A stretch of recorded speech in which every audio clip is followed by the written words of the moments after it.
কাকা ইনি কি এখানে প্রতিদিন বসে এই জায়গায়? একদিন উনি খুব অসহায় মানুষ নাকি? অসহায়, কেউ খুব নেই অসহায় না? দুনিয়ায়, কেউ নেই। কেউ নেই। আচ্ছা চলেন, এই সামনে মুদিখানার দোকান আছে না, চলেন আসেন ওঠেন, দেখা যাক ওনার জন্য আসলে কি কি করতে পারি। সামনে একটা মুদিখানার দোকান আছে, আমি আজকে চেষ্টা করছি একটা সাধারণ মানুষ, আমরা এইভাবে এক মাস চেষ্টা করব প্রত্যেকটা মানুষের বাজার করে দেওয়ার, মানে এক মাসে যা যা লাগে তেল চিনি খেজুর মানে এভরিথিং 20 থেকে 25 রকমের মালামাল কিনে দেবো ওনাকে। এখন আমরা ওনাকে সামনে কি মুদিখানার দোকান আছে তাই তো? কাকে আমি ব্যাগ কি আমি নেবো? পারবেন ব্যাগ নিতে? আচ্ছা আমার কাছে আমি রেখে দিচ্ছি, নিয়ে যাবো।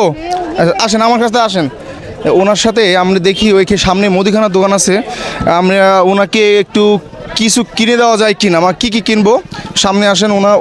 ওনাকে একটু দেখান, উনি আসলে ওনার বয়স কত হয়েছে জানি না, মনে হয় 90 বছর তো মনে হয় হবেই, এটা তো আমার ধারণা। যে আপনি মুখে হাত দিয়ে হাঁটেন কেন?